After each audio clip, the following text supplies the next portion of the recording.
ಆಯ್ತು. ಸಮೀವುಲ್ಲಾ ಸರ್ ಇದೇ ವೇದಿಕೆಯಲ್ಲಿ ಕುತ್ಕೊಂಡು ಭವಿಷ್ಯ ನುಡಿದಿದ್ರು, ಈ ಜಿಬಿಎ ಚುನಾವಣೆಯನ್ನ SIR ವಿಚಾರ ಇಟ್ಕೊಂಡೇನೆ ನೋಡ್ತಾ ಇರಿ ಅಂತ ಹೇಳಿ. ಇವತ್ತು ನಿಜ ಆಗ್ತಿದೆ ಸರ್. ಇವಾಗ ಅಧಿಕಾರಿಗಳು ನಮ್ದಲ್ಲ, DK ಶಿವಕುಮಾರ್ ಅವ್ರ ಹೇಳಿಕೆನೆ ನಾವು ಗಮನಿಸೋದಾದ್ರೆ ಸರ್ಕಾರಕ್ಕೇನು ತೊಂದರೆ ಇಲ್ಲಪ್ಪ, ಅಧಿಕಾರಿಗಳಿಗೆ ಪ್ರಾಬ್ಲಮ್ ಇರೋದು, ಹಂಗಾಗಿ ನಾವು ಇಂಟರ್ಫಿಯರ್ ಮಾಡ್ಲಿಕ್ಕೆ ಹೋಗಲ್ಲ, ನಾವು ಪಕ್ಷ ಆಗಿ ಸಿದ್ಧ ಮಾಡ್ಕೊಳ್ತಿದೀವಿ. BK ಹರಿಪ್ರಸಾದ್ ಸರ್ ಹೇಳ್ತಾರೆ 10,000 ಮಂದಿ ಸಿಬ್ಬಂದಿಗಳು SIRಗೆ ಪಾಪ ಅದೇ ಸಿಕ್ತಿಲ್ಲ, ಹೋಮ್ ಗಾರ್ಡ್ ಗಳನ್ನ ಬಳಸ್ಕೊಳ್ತಾ ಇದ್ದಾರೆ. ಇನ್ನು 50-60 ಸಾವಿರ ಬೇಕು GBA ಚುನಾವಣೆ 5 ಪಾಲಿಕೆ ಅಂತಂದ್ರೆ ಅಷ್ಟು ಸಿಬ್ಬಂದಿ ಇಲ್ಲ ಸರ್. ಸಿಬ್ಬಂದಿ ಕೊರತೆ ಅನ್ನೋ ಕಾರಣಕ್ಕೆ ಅಥವಾ SIR ನಡೀತಿದೆ ಅನ್ನೋ ಕಾರಣಕ್ಕೆ ನಾವು GBAನ್ನ ಮುಂದೂಡ್ತೀವಿ ಅಂತ ಹೇಳ್ತಿರೋ ವಾದನೆ ಸರಿ ಇದೆಯಾ ಅಂತ ಹೇಳಿ? ಇಲ್ಲ. ಒಂದು ಈ ಕಾರ್ಪೊರೇಷನ್ನು ಅಥವಾ ಸ್ಥಳೀಯ ಸಂಸ್ಥೆಗಳ ಆಕ್ಟ್ ಪ್ರಕಾರ ನಿಮಗೆ ಅಡ್ಮಿನಿಸ್ಟ್ರೇಟರ್ ಹಾಕೋದಕ್ಕೆ ಪ್ರಾವಿಷನ್ ಇಲ್ಲ. ಅಂದ್ರೆ ಆ ಟೈಮಿಗೆ ಎಲೆಕ್ಷನ್ ಅವಧಿ ಮುಗೀತು ಅಂದ್ರೆ ಆ ಟೈಮಿಗೆ ಎಲೆಕ್ಷನ್ ಮಾಡಿಬಿಡ್ಬೇಕು ಅಂತ ಆಕ್ಟ್ ಹೇಳುತ್ತೆ.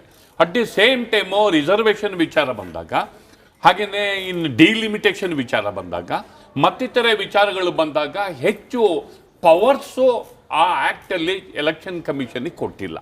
ಈ ದೌರ್ಬಲ್ಯವನ್ನ ಬಳಸ್ಕೊಂಡು ಆಡಳಿತಾರೂಢ ಪಕ್ಷಗಳು ತಮ್ಮ ಮೂಗಿನ ನೇರಕ್ಕೆ ಬೇಕಾದ ರೀತಿಯಲ್ಲಿ ಬೇಕಾದ ಟೈಮಲ್ಲಿ ಎಲೆಕ್ಷನ್ ಅನ್ನ ಮಾಡಿಕೊಳ್ಳುವ ಪ್ರಯತ್ನವನ್ನ ಮೊದಲಿಂದಲೂ ಮಾಡ್ಕೊಂಡು ಬಂದಿವೆ. ಹೀಗಾಗಿ ಈ ವಿಚಾರದಲ್ಲಿ ಟೀಕೆ ಮಾಡೋದಕ್ಕೆ ಯಾವ ರಾಜಕೀಯ ಪಕ್ಷಗಳಿಗೂ ನೈತಿಕತೆ ಉಳ್ಕೊಂಡಿಲ್ಲ ಅಂತ ನಾನಂತೂ ಹೇಳ್ತೀನಿ.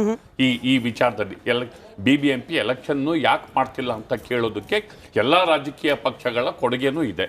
ಇನ್ನು SIR ಒಂದು ರೀತಿಯಲ್ಲಿ ವ್ಯಾಲಿಡ್ ರೀಸನ್ನು ಅಂತ ನಮಗೆ ಮೇಲ್ನೋಟಕ್ಕೆ ಅನಿಸುತ್ತೆ.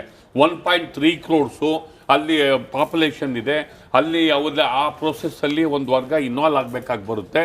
ಹೀಗಾಗಿ ಎಲೆಕ್ಷನ್ಗೆ ಜನ ಇಲ್ಲ, ನಮ್ಮ ಕೈಲಿ ಮಾಡೋಕ್ಕಾಗಲ್ಲ ಅಂತ ಯಾವ ಆಡಳಿತ ಯಂತ್ರ ಚುನಾವಣೆಯನ್ನ ಮಾಡಬೇಕೋ ಆ ಆಡಳಿತ ಯಂತ್ರವೇ ಆ ಒಂದು ಸ್ಟೇಟ್ಮೆಂಟ್ ಅನ್ನ ಮಾಡಿದಾಗ ಇನ್ನು ಡೈರೆಕ್ಷನ್ಸ್ ಅನ್ನ ಕೊಡೋ ಜವಾಬ್ದಾರಿ ಕೋರ್ಟು. ಹೀಗಾಗಿ ನ್ಯಾಯಾಲಯಗಳು ಇಂಥ ಸಂದರ್ಭದಲ್ಲಿ ತಮಗಿರುವ ಏನು ವಿವೇಚನಾಯುಕ್ತ ಅಧಿಕಾರವನ್ನು ಅಥವಾ ಪರಮಾಧಿಕಾರವನ್ನು ಬಳಸಿ ಅವ್ರ ಚುನಾವಣೆಯಲ್ಲಿ ಯಾವ ರೀತಿಯಲ್ಲಿ ಒಂದು ಡೆಮೋಕ್ರೆಟಿಕ್ ಸಿಸ್ಟಮ್ ಅನ್ನ ಎಸ್ಟಾಬ್ಲಿಷ್ ಮಾಡುವ ನಿಟ್ಟಿನಲ್ಲಿ ಕಠಿಣ ಕ್ರಮಗಳನ್ನು ಕೈಗೊಳ್ಳುವಂತಹ ಜವಾಬ್ದಾರಿ ನ್ಯಾಯಾಲಯದ ಮೇಲಿದೆ. ಹೀಗಾಗಿ ನ್ಯಾಯಾಲಯ ಇದನ್ನ ಹೇಗೆ ಪರಿಗಣಿಸುತ್ತೆ ಮತ್ತು ಯಾವ ರೀತಿ ಪರಿಗಣಿಸುತ್ತೆ ಅನ್ನೋದ್ರ ಮೇಲೆ ನಾವು ಅದೊಂದು ಲ್ಯಾಂಡ್ ಮಾರ್ಕ್ ತೀರ್ಪು ಕೂಡ ಆಗುತ್ತೆ ಅಂತ ನಾವು ತಿಳ್ಕೊಂಡಿದ್ದೀವಿ. ಸರಿ, ನಾನು ಆಕ್ಚುಲಿ JDS ವಕ್ತಾರನ ಪ್ರಶ್ನೆ ಕೇಳಬೇಕಾಗಿತ್ತು, but for a change Aam Aadmi ಪಕ್ಷದವ್ರನ್ನ ಮಾತನಾಡಿಸ್ಕೊಂಡು JDSಗೆ ಹೋಗ್ತೀನಿ. ಈಗ ಸತೀಶ್ ಸರ್ 2018-23 ಅದೃಷ್ಟ ಪರೀಕ್ಷೆ ಮಾಡ್ತು ನಿಮ್ಮ ಪಕ್ಷ. ಈಗ ಕರ್ನಾಟಕದಂಥ ರಾಜ್ಯದಲ್ಲಿ ಬೇರೆ ಮತ್ತಷ್ಟು ಗಟ್ಟಿಯಾಗಿ ಊರಬೇಕು ಅಂತಂದ್ರೆ local body election Aam Aadmi ಪಕ್ಷದಂಥ ಪಕ್ಷಗಳಿಗೆ ಬಹಳ ಮುಖ್ಯ ಆಗುತ್ತೆ. ನಿಮ್ಮದಲ್ಲದ ತಪ್ಪಿಗೆ ಬೇರೆ ಪಕ್ಷಗಳ ನಿರ್ಲಕ್ಷ್ಯನೋ ಅಸಡ್ಡೆನೋ ಭಯನೋ ಆ ಕಾರಣಕ್ಕೆ ಪದೇ ಪದೇ ವಿಳಂಬ ಆಗ್ತಾ ಇರೋದು ನಿಮ್ಮಂಥ ರಾಜಕೀಯ ಪಕ್ಷಗಳಿಗೆ ಎಷ್ಟು ಮಾರಕ ಅಂತ?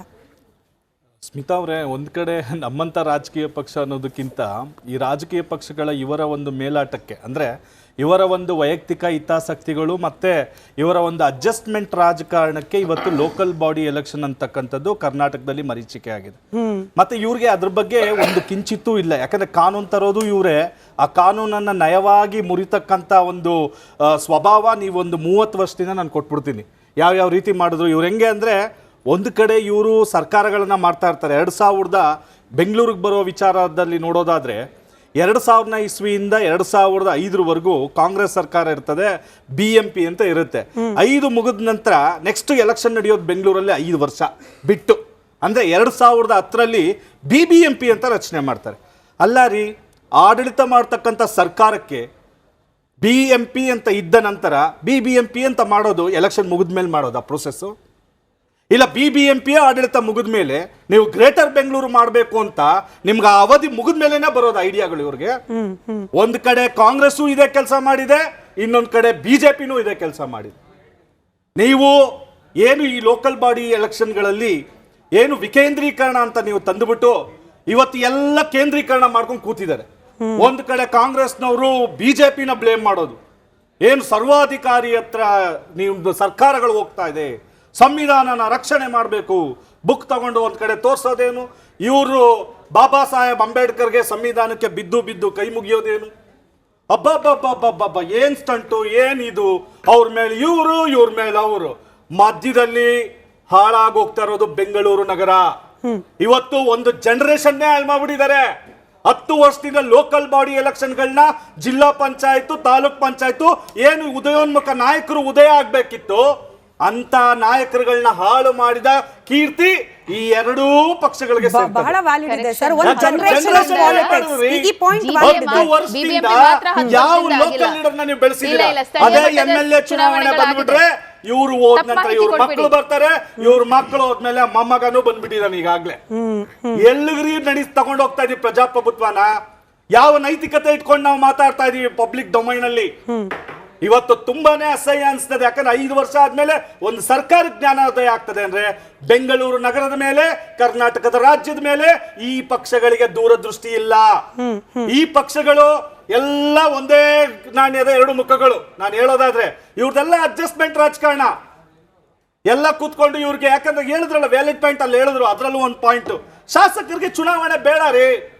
ಇವತ್ತು ಲೋಕಲ್ ಬಾಡಿ ಎಲೆಕ್ಷನ್ ಇಂದ ಬರ್ತಕ್ಕಂಥ ಎಲ್ಲಾ ನಿರ್ಧಾರವನ್ನ ಶಾಸಕರೇ ಮಾಡಬೇಕು ಅಂದ್ರೆ ಯಾಕ್ರಿ ಜಿಲ್ಲಾ ಪಂಚಾಯತ್, ತಾಲೂಕ್ ಪಂಚಾಯತಿ ಮತ್ತೆ BBMP ಸರಿ 25ರಿಂದ 30,000 ಕೋಟಿ ಕಾಂಗ್ರೆಸ್ ಅಸ್ತಿತ್ವ ಕಂಡುಕೊಳ್ಳಬೇಕು ಅಂದ್ರೆ ಲೋಕಲ್ ಬಾಡಿ ಎಲೆಕ್ಷನ್ ಆಗ್ಬೇಕಲ್ವಾ ಸ್ವಾತಿ ಅವರೇ?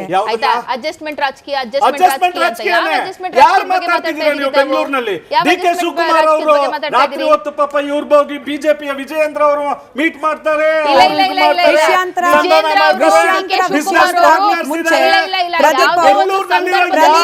ಬಿಜೆಪಿ ಮತ್ತೆ ಕಾಂಗ್ರೆಸ್ ಚುನಾವಣೆ ಬೇಡ. ಚೀಫ್